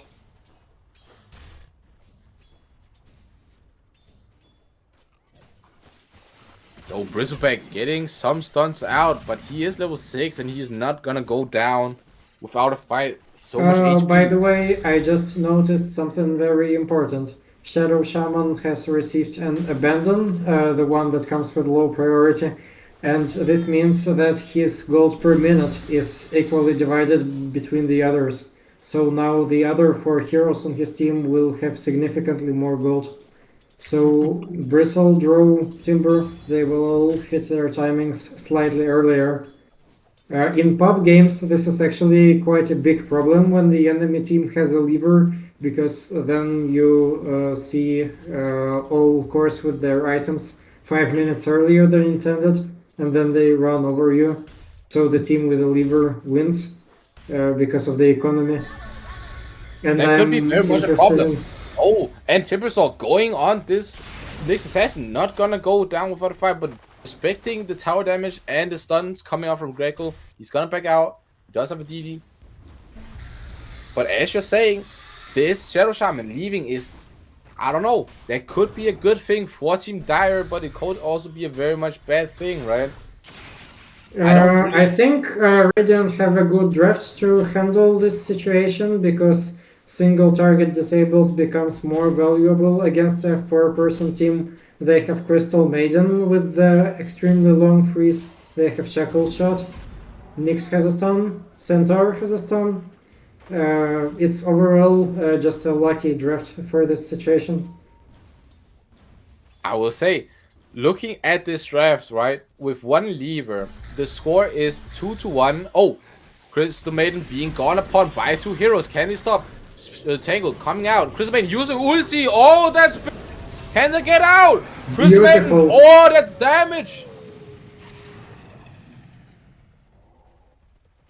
Wow. That Timbersaw was trying. an excellent ulti. They had no interrupts, they had no vision. They were stuck between a rock and a hard place. And they are dead. Oh, a big play coming from this Crystal Maiden. And she's got a pot. It looks so dire for her. She is running for her life, being chased by one of the two of the tankiest heroes in the game. But nonetheless, going up the high ground, making sure that they don't have vision on her. She just pops the ulti, making sure that she gets some damage out. But they don't have a stun to cancel it out. And they just pay for it with their lives. Big stuff coming out from Team Borden Mona. The fan favorites. And again, Bristleback being slowed down. Power shot being thrown. Yeah, this magic damage is crazy. Yeah, wow. Very much looking at that Pierce with skilling 4 levels into the power shot facet with the kill shot. Yeah. Radiant's Getting middle a tower great is kill under on the attack. Bristol, securing more space on the Dire's bottom lane bottom for the tower Wind is Ranger. under attack. And now with Mjolnir coming to the Wind Ranger. Soon we will see her just popping out some big damage. The smaller hammer is Maelstrom. Mjolnir is the one Oh. with Hyperstone. Maelstrom, indeed. Definitely, and we see Team Radiant getting a 3k goal lead and pressuring the top tower. No contest right now. Dire biding their time, securing their own farm, and as you say, with the Shadow Shaman not being here, they are getting some items before the enemy team. But is that enough, right? Is that enough? They seem to be a bit checked out on the map.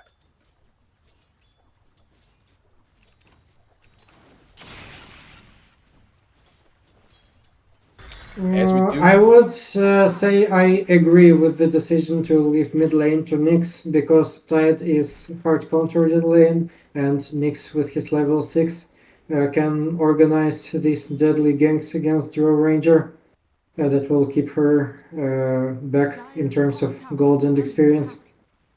So looking, Wind Ranger will, and nothing will happen there. So looking at the game state, right? Radiant having taken this top tower and pressuring the Dire team into a more defensive playstyle. What is the Radiant team looking to do right now?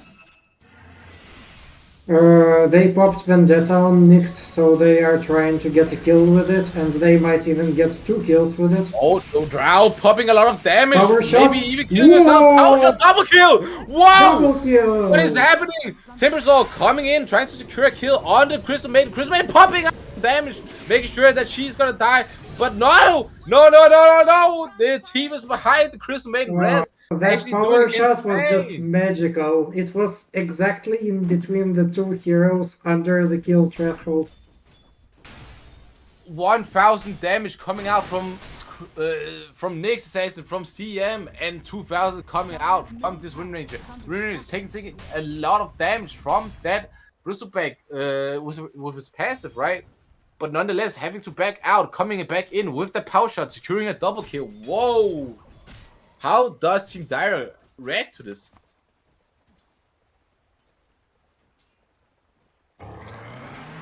Centaur ulti being popped. Centaur ulti to catch Drow Ranger, but they are too far and they will not catch her. Not having a blink on the Centaur yet. He does have the gold for it. Not buying it as of might be looking for another item. Maybe thinking that the Centaur Roar run, Stampede should I say, is more than enough to catch. Not this time, but hopefully more. As we're still looking to see a Ravage in this game. I haven't seen one yet. Nyx trying to spot out something in the bushes. Does spot out the Drow. Nyx actually walks on sentry wards. Sentry ward B? Is that even sentry ward right there? And by the way, he also walks on observer wards at the same time, but since he is an invisible hero, he does not get caught there. Oh yeah, Drow Runner. Drow Ranger looking at that sentry ward, getting a spot on the Nyx, backing out. Very good play and save. So how does the Dire team right now, what should they do? They seem to be pressured a bit by the sheer amount of damage that this CM and the Wind Ranger can dish out.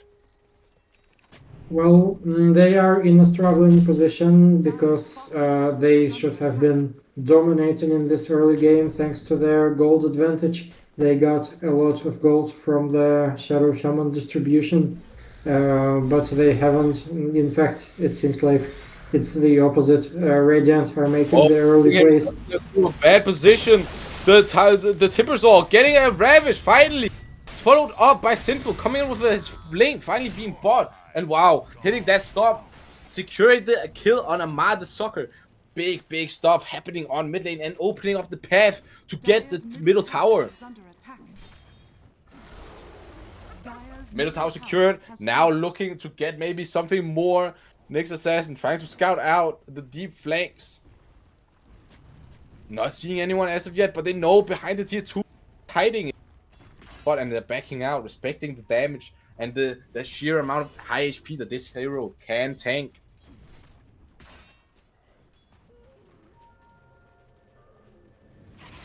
Dire are scanning. Timbersaw TPing in, maybe looking to secure their bottom triangle again. Wanna get the ancients, right?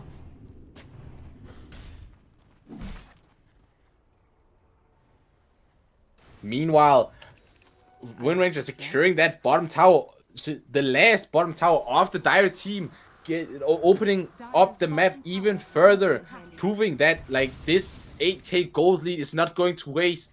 But I will say this Drow following up closely behind the Wind Ranger with under 1k lead.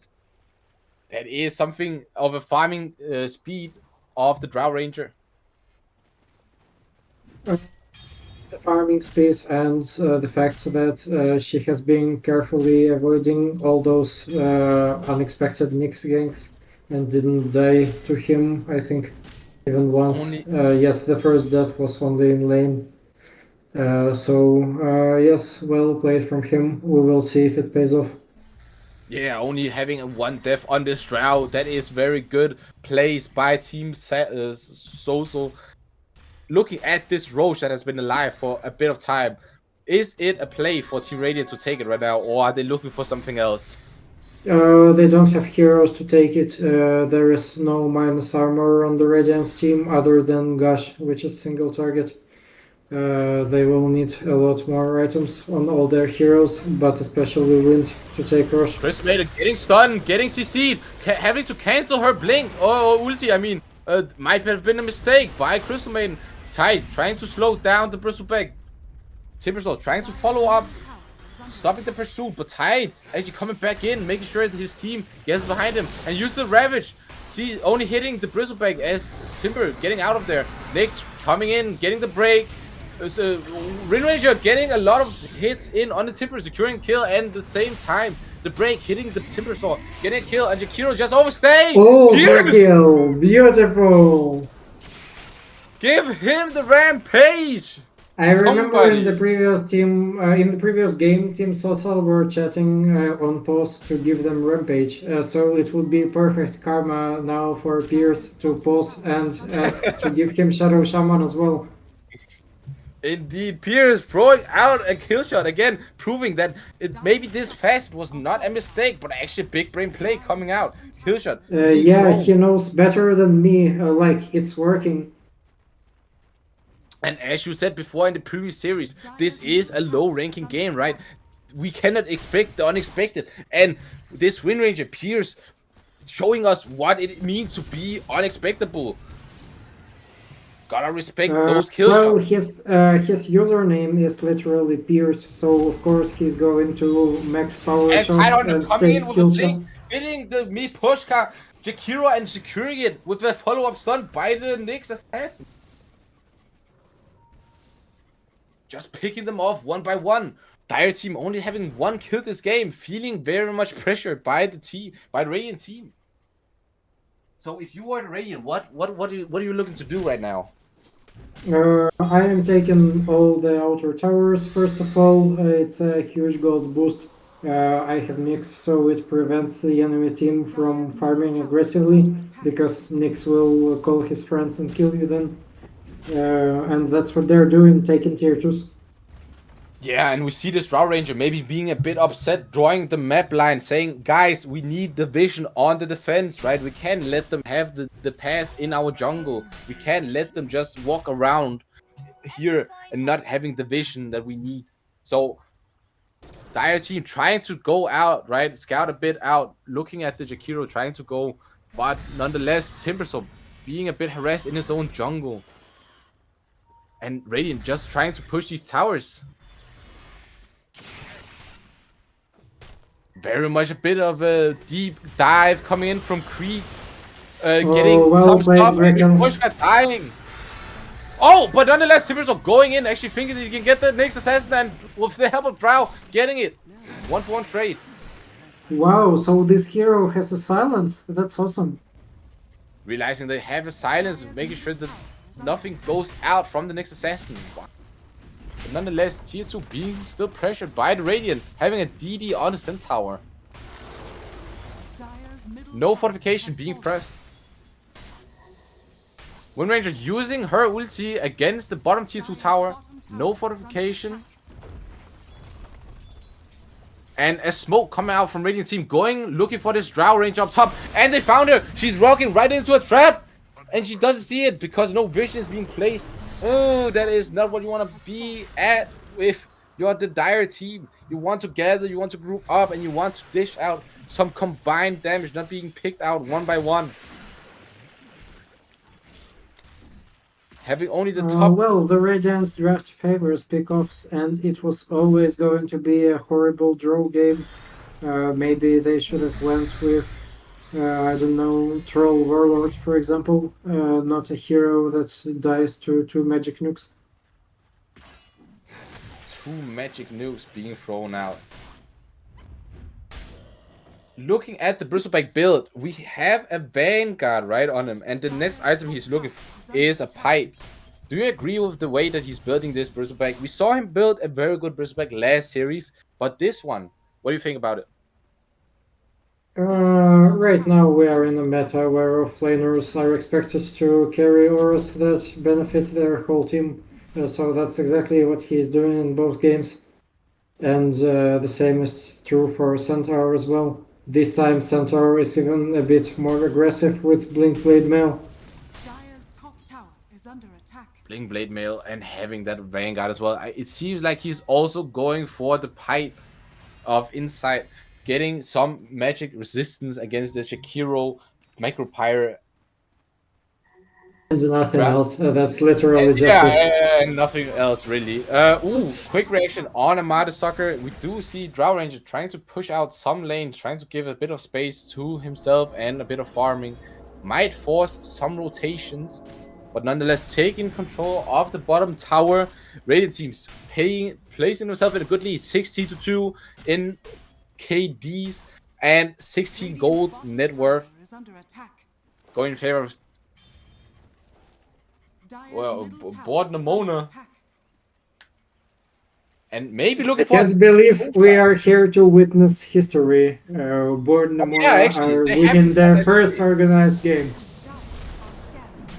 So looking for the Roche, using the Pierce ulti. Drow is just gonna look to farm. I'm gonna quickly check. She does not have shot yet. Looking actually for a Silver Edge. So her build right now is a Dragon Lance, a Yasha, and a Silver Edge. What do you think about that on the Drow Ranger? Silver Edge is a bit of an item for uncoordinated pops, which this isn't. So I would argue that it's a mistake. I would have gone Manta immediately or Pike immediately. Radiant are scanning. Yeah, trying to get a bit of maybe more break, I guess, against the Centaur and Tide, thinking that they are too tanky, and she wants to make sure that they die. But but some people overstaying a bit too deep, trying to de-ward this. Jakiro gets hit. Bristleback too tanky to take any damage, just walks out of there, but Jakiro not so lucky. And Drow playing this very aggressive game. She's just behind enemy lines. Does get pinged out by CM. Changing her position. They are looking for the top tower on Team Radiant. With Tide actually just being solo around, evading any incoming damage from Timbersaw. Do you think the Team Radiant is gonna go for the tier 3 right now? Are they in a position to push the They tier have 3s? Aegis, they have all their core items, and now is the time. Now is the time. We will look. How will they push up? And will the Dire team be able to defend? How is the Dire team defense on high ground right now? Drow is known for her good high ground defenses, but then they also have Centaur Blink now, so it will probably be hard for her to survive. Drow TPing back to base, trying to get some mana regen, as the Radiant team forcing a fortification upon the Dire tower. Yeah, this was a really bad glyph. Now in 30 seconds they will go again and they will take Rex. Drow not having a shard ready, not being able to get this high ground that she's hoping for with the facet of vantage point. But I will say, Ice Path coming out, trying to stop the creeps. I gotta mention that when you are hitting from high ground, vantage point already works because you are on high ground. A normal high ground counts as a high ground. Definitely. thinking about also when they're coming up and hitting the towers, that could be maybe a useful thing. But if they can hold them down on the lower ground over here at the tier 3 tower, that could also be a very good thing for the Drow Ranger. Having that Dragonlance also gives a bit of extra attack range, so she can hit someone. Having bought the Silver, she's able to get some break in. Top tower has fallen. Waiting for the correct time, not using it. Oh, using it on the Tide, getting a bit of damage out. Tide being a bit low. Dire's top barracks has fallen. Dire can't really defend much against this Radiant push, and Radiant just slowly choking this top barracks out. What can it do? It doesn't seem like Dire team can do It's much very here. important for Radiant not to start fountain diving right now. Is that what Team Dire is looking for? Oh! Ravage coming in! Getting for him, man! Ravage getting the attack on the Drow. Drow, nothing can stop the CM ulti! A lot of stuff happening, a lot of CC. Brisbane not being able to get away, and bomb! 4 for nothing! That is a huge trade! That is a huge trade indeed. Top barracks has fallen. That is insane. Get a lot of stuff, right? The Tide Ravage, that is something that you only want to wish for when you play this side, right? Getting a whole team Ravage, right? Except the Shadow To be Shaman. fair, the enemy team have served themselves on a silver platter, but yes, it was a great usage of skills. Yeah, not respecting this distance that you very much need to keep having a Tide in the game. And just jumping this Drow immediately, that is something that we talked about last game. If you have a Drow, you very much want to burst her down the first hero, right? Regeneration.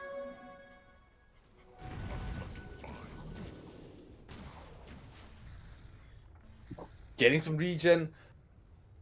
Looking at Nyx Assassin has now finished Kanda, which is obviously a repeatable break, very strong What? in this draft. Although I would say that he most likely forgot that shard exists on his hero, because that's a lot cheaper. a Kanda being bought by Nyx Assassin. Obviously, that- break is great, but there is a much cheaper way to get it on this hero. Whew. Nyx Assassin trying to find the Drow in the jungle, but Drow expecting a gank incoming and maybe seeing it with vision right there. Neatly evading anything. And if we look at the net worth, right, it is 25k in favor of board Namona. We do see Drow falling a bit down in the net worth lead, and she is below the Centaur now. She is almost 13,000 ahead of Shadow Shaman, though. Shadow Shaman. Oh, I mean, yeah. Shadow Shaman only having 3 gold. Not a lot. The Shadow Shaman is the passive investor. He distributes his income amongst his I brethren. steal from the slow. Still interested in what happened to the Shadow Shaman, proving that something went wrong. But nonetheless, it seems like without this core position support, they can't really much defend anything, as they're just crumbling every time they take a fight. Only having lost 2 heroes for 30 minutes now. Radiant looking to push more towers, even though ages have expired. Is that the They right? have BKB on Wind Ranger now. Better than Aegis in many circumstances. BKB, Daedalus, and Mjolnir. Insane amount of damage coming out from this Wind Ranger. Oh, that Nyx spell was huge. Kanda is starting to pay off now. Kanda starting to pay off, and maybe even how much impact do you think this mana burn facet has proven in this game? Dire's middle tower is under attack. With the facet, I would say it was not very important. Usually Nyx's targets die immediately without casting any spells. So not too much of an impact, but nonetheless, still kind of maybe getting some stuff done in the team fights, but especially like the break that he is able to get and the stuns that he is able to throw out. Now looking to get the Drow in the jungle, but Drow easily predicting how to farm, knows that she needs to go in the Radiant bottom jungle and just hit those ancient stacks, or not stacks, but ancient camps. Well, the counter to this farming pattern is just heading over to high ground because then the carry is forced to respond, otherwise he loses parts of the game or the entire game. I Yeah, think this is a mistake Radiant are making. They should be just like pressing Pipe Crimson on Centaur and just running forward. do you think that Radiant are actually too scared right now to do a lot of stuff? Should they just push through and just keep on doing stuff? Tidehunter going in on something. Hitting the Jakiro. It's another person falls without resistance. Jakiro not being able to do a lot of stuff, not taking control of the Shadow Shaman. Easily falls and not being able to throw out the Ice Pack or the Macropyre. Radiant just getting a free tower and Rex here. Yeah, this should be Mega Creeps now. Yeah. Draw Ranger not throwing anything out, biding her time with the Shadow Blade or the Silver Edge. Waiting for the correct moment to strike, but and there we have it! And Ravage coming in, a CM ulti, and a huge loss for the team Dire.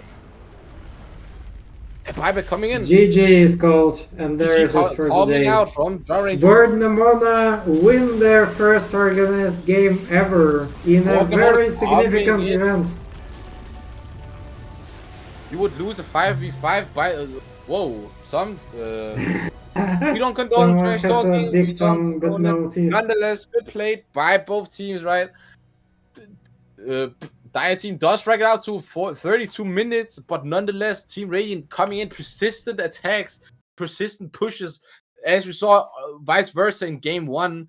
What do we think? How well did Borden Mona turn from game 1 to game 2? Well, it's hard to judge because this game had a special situation that is not usually encountered in Dota. But for the situation they were in, Radiant have played it very well. They knew their timings, their objectives. They didn't decide that they're so strong, even stronger than the enemy fountain, and so on.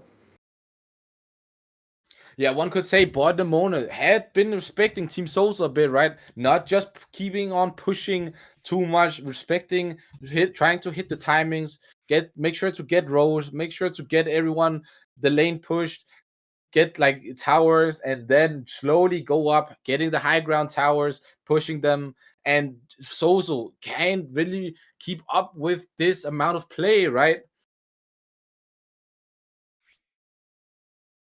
One could say sorry, I was just so entertained by this post-game chat that I was not listening to you, so you may continue. If we are looking at if we should core or give the MVP to one player in your mind of the 2 games that we've seen today, because I don't think that a game 3 is gonna happen, to my knowledge. No, game 3 actually does not happen ever because these group stage matches are always 2 games. They can end in a draw, and usually they do, or they can end with 2-0. Yeah, so if we're looking at an MVP right now, in your mind, who deserves this title out of the 2 teams? Or the players? Rekel, because for me, I was watching like movements in the early game. I think he plays the closest to a good player. He is always knows where to go around the map, how to use the skills correctly. This is definitely their best player, so he gets the MVP. Very much Grego coming in with these Rubik plays, right? Coming in, stealing good spells and using them vice versa. And now getting this Nyx out, even though he died 2 times, he died going into behind enemy lines, finding these backline kills and making sure that his team can progress, like being this observation ward who can deal massive amount of damage, especially with a Kanda. And now we will just gonna call GG's to both teams. Thank Mona, congratulations on your victory. Team Sosal, thank you for playing. That was an amazing. Oh, actually, wait. It was a 1-on-1. Yeah, 1-1. Yes, so it's a draw then, and Mona won 1 game out of 2. gotta congratulate on Bodemona winning this one series for the first time ever No, in not this the season. series, the game. Yeah. Winning the first game and drawing the series. Hell to the yeah. So thank you. I guess unless you have anything more to say. Anything interesting? No, I think this is it. This Yeah, was that was good. already too much fun for just 3 games. That was a Thank you stomp. Yeah. everyone for watching Dota 2 Ireland, and make sure to also watch my game tomorrow. It's a little more advanced, but probably less fun. So come and watch. Yeah, you heard that right. Irish Dota League signing off for today. Gonna be more games tomorrow. You can probably also look at maybe other series being played out at the same time right now. So thank you all for being here. Congratulations to both teams going on 1-for-1, and we'll sign out here. Thank you, everyone, and goodbye.